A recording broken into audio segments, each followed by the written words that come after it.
first argument that ideology everywhere is exactly our point. The notion of data is ideology as well. This is the point of our Keynesian evidence as well as our ethics argument. They have conceded the Zizek and Dali evidence, which makes three arguments of the ultimate ethical political responsibility of subordination capital. You don't have to be a philosopher to draw a line between economic disparity and the ability of poverty to exist. Our Shaw evidence draws a line for you. In the face of the affirmative, you should not struggle against the particulars of law and economics or the particulars of the Morse decision, but instead you should recognize the organizing principles through which allow for the foundation, says persuasion, domination, will be used forget the big other. The ethics of the one you see will never be political or ethical because it always rely on a higher external authority, i.e. the concept of economics and data outline the implement our ethical strategies. This stabilized ethics never progressive for the oppressive sees the impossible system of capital creates an ethical dilemma because it seems that all of our action outside of its confines unless I fail, we'll never be able to find data to prove that capital is wrong because data is in of itself a capitalist rationality. Ethics will never be political if we don't insist on risking the impossible successful revolution against capitalism. We radically restructure ethical political imagination include possibilities of successful actions against domination. If we win this evidence, which is conceded in the 2AC, we will win this debate because it proves that their notion of data, their collection of capital, etc., is all unethical. Ethics is a benchmark calculation whether their framework is a good idea, and they have not answered this argument.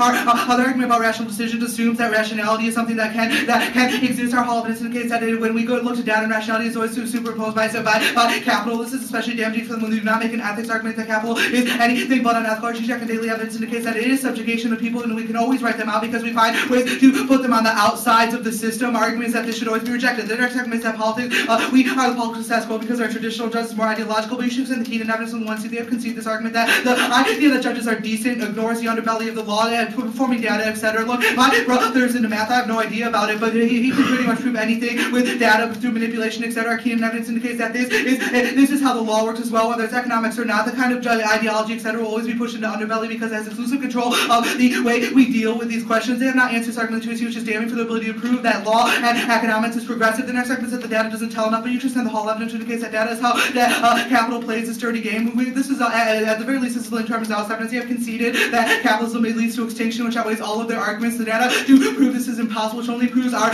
side constraints argument that capitalism decides what we can talk about. Their next argument is that capitalism has been decreasing in inequality, but it decreases inequality for the developing world. Extend the Shaw evidence. This evidence is actually quite good in case that all of the data, the underlying parts of the cards only talks about developed countries. Our argument is that is the point. Underdeveloped and non-developed countries are left into the rich-poor divide is growing. Corporations are increasing their control of these people, and all of the data as on material wealth, which our Shaw evidence indicates should be rejected because it tells you nothing about happiness or the way your life is lived. Our Shaw evidence also gives an award which they have conceded the 2AC, which is their alternative leads to the total elimination of poverty because wealth would be immediately redistributed, which solves all their arguments better if we win any risk of a link. They have conceded that our alternative to withdraw from capital solves for capital as well as for the poverty arguments. Your next argument is that capitalism is decreasing, or the next argument is they have conceded, oh yeah, I already made that argument. The next argument that they make is that they extend their framework, but if we win a link or an impact argument, then we have turned their concept of data, i.e. if we win that capital predetermines meaning, then you should not evaluate the true claims of their data. The alternative method of data should not be supported because this concept of economic data must be questioned. Our methodology should be preferred because it questions what bounds their knowledge bases and the Hall evidence, and also their Cooter evidence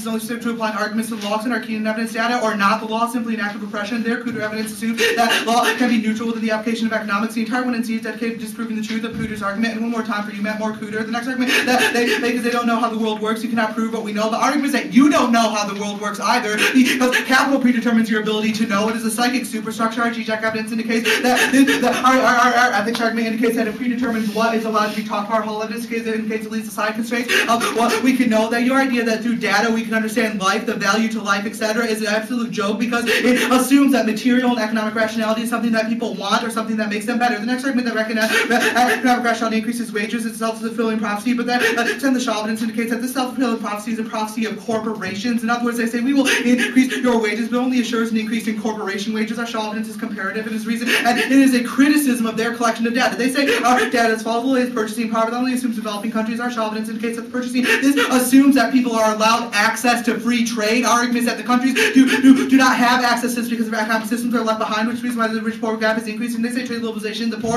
are getting richer, but the trade is a question of corporations and the Shaw evidence as well. Some Alice evidence, which is, they say it's the only data, but it's pretty bad, but it's an example of how capitalism treats people. The simple borders of nations can make a difference between 7% of a wealth for the exact same job. This sort of data should be troubling to you because it indicates that it is capital that dictates things like wages, data, etc., and it can be even a matter of miles can make difference of millions of dollars for people. Their next argument is that equality is the most spirited good, but you should extend our ethics argument. It is a benchmark. His impact poverty is about a question of inequality can never be solved for capital because people will always be excluded. Our argument is the only alternative which reject these ideologies. They are conceding themselves for the entirety tyranny of capital, which means that's the only ethical act. If they win all their impacts, we will still win that their method of reducing poverty is not ethical. They say poverty should be rejected, but our alternative solves poverty. I've extended that above. They have no answer to our evidence that it would immediately eliminate the concept of poverty through the world, or solve better for them, and at the very least has a better time frame. Their next argument is that growth is key to solve this. We should extend the Mazzaro's evidence from the Moisey case that growth leads to the infinite war. I'll finish the card now. And design its own condemned with all pattern of blatant and short-term perceived news of global request events necessarily erupt on social-economic basis, self-saturating commodity production, self-esteem, capital accumulation, institutional capital, and inherently violent aggressive. They are built on the fundamental premise that war of normals and method of expansion fails. The blind natural law of the market maximum carries with the grave social problems necessary, especially with capital production concentration, and are never solved, only postponed and transformed to the military plan. The hierarchical structure and institutional capitals to give the ultimate reference, fighting out of the issues grow bigger and bigger. Their problems and contradictions increasingly more intense and grave. Growth and expansion are imminent necessities of the capital system and the production, when the local limits are reached, there's no way out except for readjusting reactional forces. Also, capitalism creates a reverse world in which technological advanced warfare is applauded. This makes extinction inevitable. Mazzaros 95. Capitalist power of overturning everything is mirrored through the philosophy of turning human values upside down. It thus becomes possible to pervasively equate the most extreme form of cowardice that's practiced in recent wars, whereby the technological superior combatant makes so-called smart bombs rain out of the sky, which is the highest form of courage and bravery. This kind of reason becomes possible to accept and glorify the faithful potential catastrophe, the higher abstractions which correspondingly develop technological amount, the higher form of courage and morality. The ultimate logic of the underlying actual modern warfare, assuring the liquidation of human frame in reference to universal truth of capital's reification and the concentration of the impersonal logic capital system is not impersonal bravery, but truly impersonal destruction of humankind and entirety, Holocaust, and Hiroshima combined on a global scale. Their next argument that the labor argument is a complete lie is not true. Our Shaw evidence indicates that as a question of how these jobs are distributed. If you have access to the market, our evidence is comparative, which is the reason why it assumes their data and says it is bad because it's not assumed these developing countries. They say that claims of domination are bad. Their resident evidence, we should extend our ethics argument as well as the subjugation argument there. Our argument does not make much sense, and the Hall evidence answers. They have not answered capitalist rationality. They have just extended their data and economic numbers to prove their argument, which is our argument. Depolarization of the economy argument is also an impact of this because it indicates that as long as your benchmark for these things is the economy, then you will never be progressive because it will always allow for social subjugation, which should always be rejected. Now, their next, the alternative page.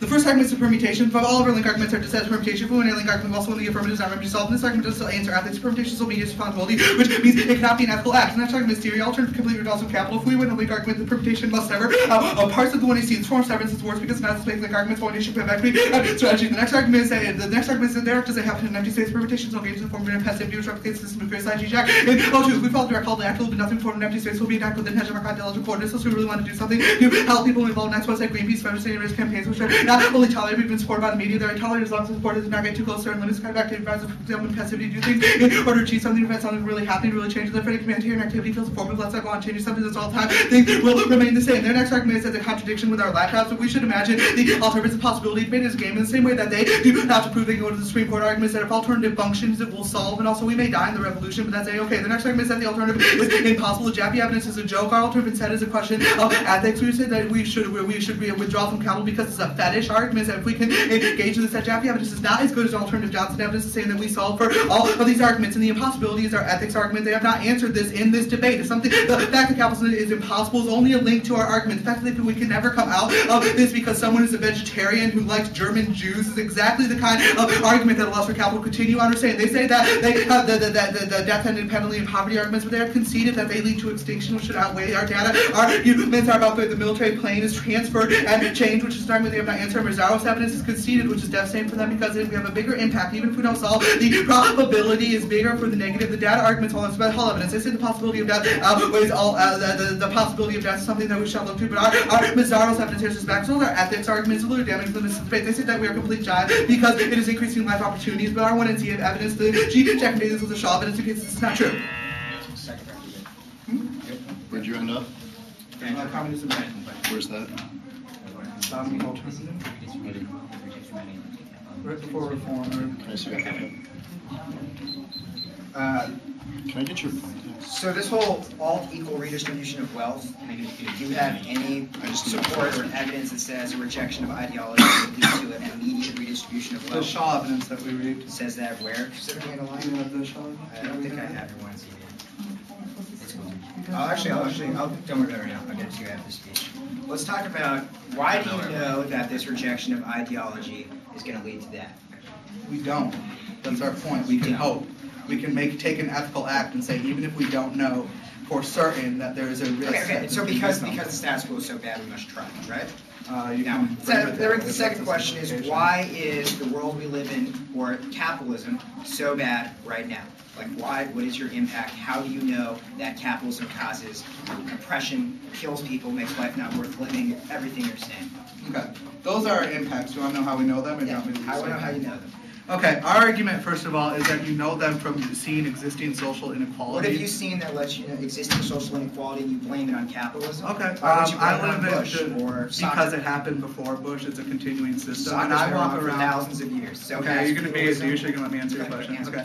Our argument is that when you look, for instance, when I walk around my apartment, I see the devastation of capitalism. I don't need data to tell me that the homeless people who are dying on the streets of Detroit are there because why isn't that economic situation of, say, opportunities. racism or Because they're not all one race. no, situations of racial disparity or gender disparity. Well, or those are things all such rooted as in exclusion. capital. What If you want to make those arguments, we can read a card that says that That's those all are a result capital? of capital. Yeah.